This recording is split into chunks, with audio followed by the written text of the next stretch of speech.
नमस्कार साथियों, स्वागत है आप सभी का आपके अपने चैनल जीके फ्लैश ऑन में।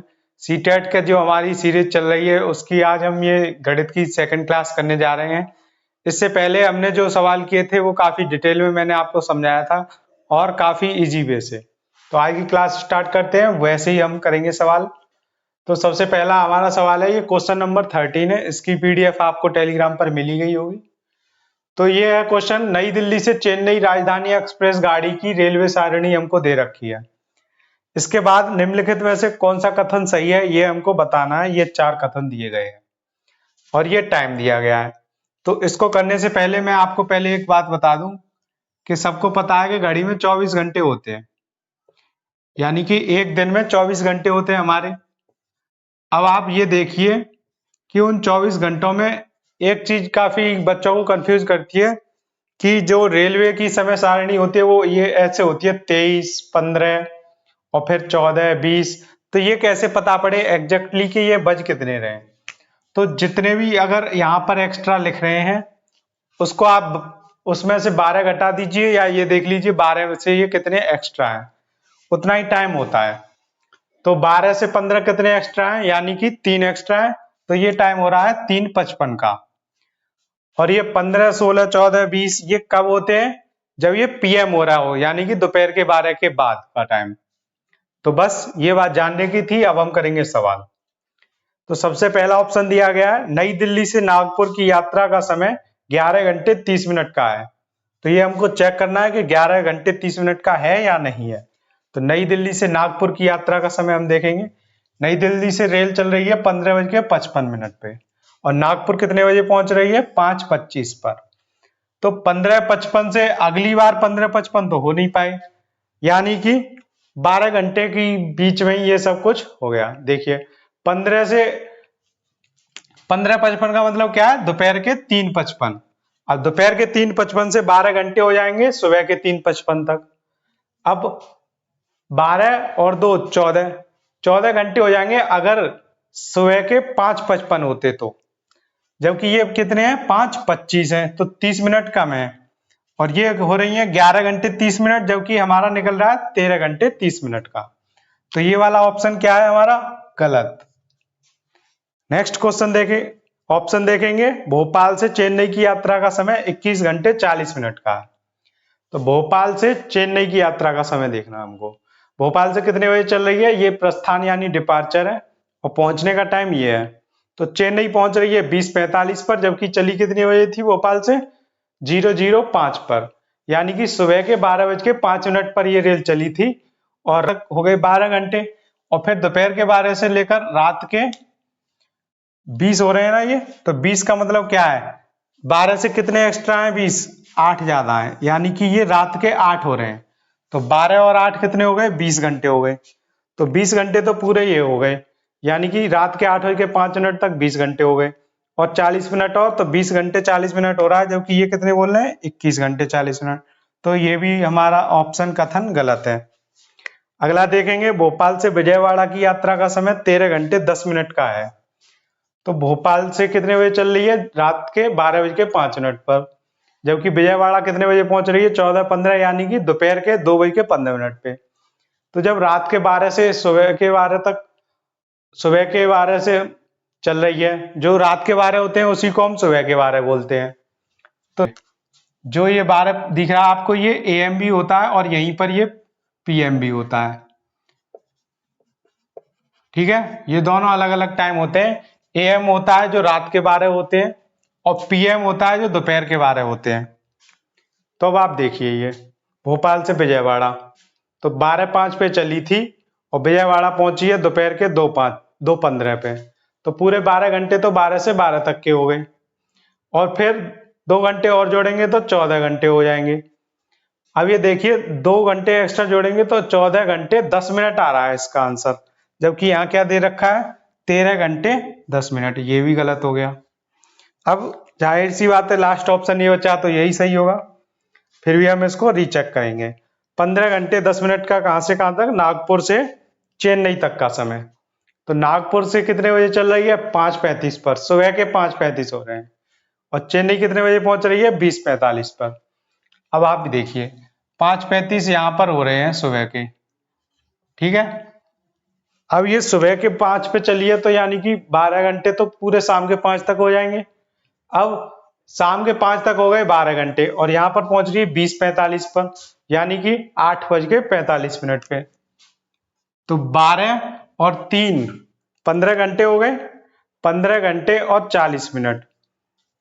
ये इसकी 45 आ रही है और ये कितने बजे चली है यहाँ से 5:35 पर। तो ये 35 से 45 कितनी मिनट एक्स्ट्रा है, 10 मिनट एक्स्ट्रा। तो 12 और 3 15 घंटे हो गए 8:35 पर और 10 मिनट एक्स्ट्रा हो गई तो 15 घंटे 10 मिनट। तो ये हमारा बिल्कुल सही आंसर है। तो ये वाला कथन सही है। करते हैं अब हमारा नेक्स्ट क्वेश्चन। हाँ, तो ये हमारा अगला क्वेश्चन है। क्वेश्चन क्या है पढ़ते हैं। 50 में एक पूर्ण संख्या जोड़ी जाती है और फिर वही पूर्ण संख्या में से 50 जो पूर्ण संख्या है वो 50 में से घटा दी जाती है। प्राप्त हुई दोनों संख्याओं का जोड़ है। तो हमको बताना है जो हमने 50 में पूर्ण संख्या जोड़ी है एक और फिर उसी को घटा दिया है। ऐसे हमको दो संख्या मिली है, एक बार जोड़ने पर एक बार घटाने पर। फिर उन दोनों संख्याओं का जोड़ बताना है हमको। तो हम सबसे पहले एक संख्या लिखेंगे जिसमें हम एक पूर्ण संख्या क्या करेंगे, जोड़ेंगे। तो 50 में एक पूर्ण संख्या हमने जोड़ी। आप सब जानते हो पूर्ण संख्या का मतलब क्या होता है। पूर्ण संख्या क्या होती है, जो कि 0 से स्टार्ट होती है और 0 से लेकर अनंत तक वो कितनी भी कोई सी भी संख्या हो सकती है। इसको हम बोलते हैं अनंत, इनफिनाइट। ठीक है, ये होती है पूर्ण संख्या। तो आप इनमें से कोई सी भी एक संख्या उठा लीजिए। जैसे यहां से हमने उठा ली 4, तो 50 में हमने 4 जोड़ दिया, एक ये पूर्ण संख्या जोड़ दी, तो कितने हो गए 54। दूसरी संख्या क्या है, 50 में से वही पूर्ण संख्या घटा दी, 50 में से 4 घटा दिए, कितने बचे हमारे पास 46। अब इन दोनों संख्याओं को हम क्या करेंगे, जोड़ेंगे। 54 और 46 को हम जोड़ देंगे तो क्या आ गया हमारे पास जोड़ 100। तो इसका आंसर हमसे पूछा है कि दोनों संख्याओं का जोड़ क्या होगा। पहली संख्या जो ये हमारी आई 54 और दूसरी संख्या जो आई हमारी 46, इनको जोड़ने पर क्या आ गया हमारे पास 100। तो इसका आंसर हो गया 100। अब दूसरी बात आप सीधे सीधे समझिए, अगर हम किसी बैंक में या किसी भी गुल्लक में जितने पैसे डाल रहे हैं उतने ही निकाल ले रहे हैं तो क्या उस पर कोई असर पड़ेगा, नहीं पड़ेगा। ऐसे ही हमारे पास हमने 50 में कुछ जोड़ा और फिर उतना ही घटा दिया, तो इसका मतलब इस पे 50 पे कोई असर नहीं पड़ा। तो 50 और 50 आप सीधे भी जोड़ देंगे तब भी आपका आंसर 100 ही आएगा। ठीक है, तो करते हैं हमारा नेक्स्ट क्वेश्चन। तो ये हमारा नेक्स्ट क्वेश्चन है, देखिए पढ़ते हैं क्या है ये।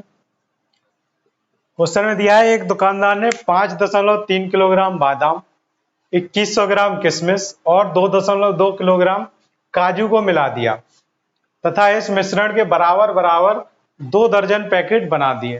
पहले तो आपको पता होना चाहिए एक दर्जन में कितने पैकेट होंगे, एक दर्जन में होंगे 12 पैकेट। जब एक दर्जन में 12 पैकेट होंगे तो 2 दर्जन में कितने हो जाएंगे, 2 दर्जन में हो जाएंगे हमारे 24 पैकेट। 12 गुणा 2 कर दो, कितने हो गए 24 पैकेट। अब हमको बताना है इन 24 पैकेटों का भार। जो 24 पैकेट का टोटल भार पहले हम निकालेंगे, फिर उसमें 24 का भाग कर देंगे, इससे हमारा एक पैकेट का भार निकल आएगा। तभी हम प्रत्येक पैकेट का भार बता पाएंगे क्या होगा। और ये हमारे ऑप्शन दे रखे हैं। अब आप देखिए कुछ किलोग्राम में दे रखे हैं, कुछ ग्राम में दे रखे हैं। तो आप ग्राम को किलोग्राम में चेंज करें या किलोग्राम को ग्राम में, ये कैसे पता पड़े, ये हमको पता पड़ेगा हमारे ऑप्शन से। ऑप्शन ग्राम में दे रखे हैं तो आप भी ग्राम में चेंज करिए, जिससे कि बाद में आपको काफी इजी रहे, सीधे आपको अपना आंसर दिखाई दे जाए। तो हम क्या करेंगे, सबसे पहले टोटल देखेंगे कि कितना हो रहा है। तो टोटल हो रहा है हमारा जो 5.3 किलोग्राम दे रखा है बादाम, तो बादाम कितने हैं 5.3 किलोग्राम। इसमें गुणा करेंगे 1000 का, तो ये किस में बदल जाएगा, ग्राम में। तो ये हो गए ग्राम में। तो 5.3 में 1000 का गुणा करेंगे तो आप ये देखिए 3 जीरो है, सीधे सीधे इसके आगे 3 जीरो लिख दीजिए। 53 के आगे 1 2 3 जीरो लिख दिए। अब ये दशमलव एक स्थान के बाद है, एक अंक के बाद है, तो इधर से भी एक अंक के बाद यहां दशमलव लगा देंगे। तो ये एक्चुअल में कितना हो गया 5300। दूसरा क्या दे रखा है, किशमिश, वो पहले से ही ग्राम में दे रखी है। किशमिश कितनी दे रखी है, किशमिश दे रखी है हमारी 2100 ग्राम। तो ये हम सीधे सीधे यहां पर लिख देंगे 2100 ग्राम। अगली क्या दे रखी है हमको, काजू। काजू कितने हैं, 2.2 किलोग्राम। फिर इसमें 1000 का गुणा करेंगे, 2.2 किलोग्राम है, 1000 का गुणा करेंगे हम, तो ये किसमें बदल गया, ग्राम में। अब ये ग्राम में बन गया। कितना हो गया ये, 2.2 के आगे 3 जीरो लिखेंगे, 3 जीरो। अब ये 1 अंक के बाद है, 2 के बाद, तो यहाँ पर भी 1 अंक के बाद हम लिख देंगे, तो ये कितना हो गया, 2200 ग्राम। अब इन तीनों को हम क्या करेंगे, जोड़ लेंगे, तभी तो हमको टोटल मिश्रण का भार पता पड़ेगा। तो टोटल मिश्रण का भार 0 0, और ये 3 और 1 4 और 2 6, 5 और 2 7 और 2 9, यानी कि 9600 हो गया टोटल भार। और एक पैकेट का भार निकालने के लिए 2 दर्जन पैकेट बनाए हैं, तो 24 का हमने क्या कर दिया, भाग कर दिया। तो एक पैकेट का भार होगा 24 से 96 कितनी बार कटेगा, 4 बार, और 2 जीरो के 2 जीरो आ गए, तो आपके 400 ग्राम का एक पैकेट हो जाएगा। तो इसका आंसर कौन सा हो जाएगा, हमारा डी वाला, ये हमारा करेक्ट आंसर हो गया। तो अब हम करते हैं हमारा नेक्स्ट क्वेश्चन, और मैं इतने इजी तरह से आपको इसीलिए बता रहा हूं जिससे जिसको मैथ बिल्कुल भी नहीं आता हो वो भी काफी आसानी से कर पाए। सिर्फ उन्हीं बच्चों के लिए मैंने ये मैथ पढ़ाना स्टार्ट किया है जिसको मैथ काफी हार्ड लगता है या उन्हें ये लगता है कि हम मैथ नहीं कर पाएंगे, तो उन्हीं के लिए मैंने ये मैथ स्टार्ट किया है। मैथ की सीरीज काफी इजी वे से मुझे पढ़ाना है, चाहे कोई एक्सपर्ट कितना भी हो मैथ में वो तो अपने आप कर ही लेगा, लेकिन ये मैथ सिर्फ और सिर्फ, मैं दोबारा बोलूंगा, उन्हीं के लिए है जिनको बिल्कुल मैथ नहीं आता है। तो हमारा अब नेक्स्ट क्वेश्चन हम करेंगे। हाँ, तो ये हमारा नेक्स्ट क्वेश्चन करते हैं और ये हमारा आखिरी होगा। आखिरी क्यों होगा, कम से कम क्वेश्चन करें लेकिन उतने हमको आने चाहिए। आप इन सबका दोबारा से रिवीजन करिए, खुद से करके देखिए। तो पहले मैं आपको एक बार समझा दूं, एक बीकर के 3/7 भाग में पानी है। अब आप देखिए 3/7 भाग क्या होता है, काफी बच्चे इनसे बहुत डरते हैं जबकि ये काफी इजी है। जो आपको ये नीचे का अंक दिया है ये तो हो गए टोटल खाने, जैसे इस बीकर के हम 7 खाने करेंगे, 1 2 3 4 5 6 7, कितना इजी है। अब ये पूरी बाल्टी होगी, इसके 7 खाने हो गए, और इसके ऊपर जो 3 दे रखा है यानी कि उतने भाग में क्या है, पानी है। तो 3 भाग यहां तक, 1 2 3, यहां तक क्या है, इसमें पानी भर रहा है। ठीक है, अब ये आपके लिए काफी इजी हो गया समझना कि 3/7 भाग में क्या है, पानी है। जब ये 3/7 भाग है तो ऊपर बचा हुआ कितना है, 1 2 3 4, यानी कि ऊपर के 4 भाग खाली हैं, जबकि टोटल कितने हैं, 7। तो ये यहां से हमने काफी आराम से निकाल लिया, जबकि इसका एक जो फॉर्मूला होता है निकालने का वो क्या होता है, एक में से घटाते हैं हम। पूरा बीकर तो एक ही है तो कंप्लीट तो उसका एक ही होगा, जोड़कर ये जितने भी भिन्न होते हैं अलग अलग, इनको जोड़कर हमेशा हमेशा क्या मिलता है, एक मिलता है। तो एक में से घटाएंगे तो ये खाली वाला हम पे निकल आ जाएगा। एक में से 3/7 घटाएंगे तो 7 एकन 7, 7 में से 3 घटे बटे 7, तो कितने हो गए, ये 4/7। तो यही चीज हमने डायरेक्ट अपनी देख ली और समझ लिया इसको। अब हमसे पूछ रहा है वो कि बीकर को ऊपर तक पानी से भरने के लिए 16 लीटर पानी की आवश्यकता है। बीकर की धारिता बतानी है, धारिता यानी उसकी कैपेसिटी। तो वो बीकर में टोटल पानी कितने लीटर आ सकता है, जबकि उसको जितना भी वो खाली है उसको भरने के लिए 16 लीटर पानी और मिल जाए हमें, तो ये पूरा बीकर क्या हो जाएगा, हमारा भर जाएगा।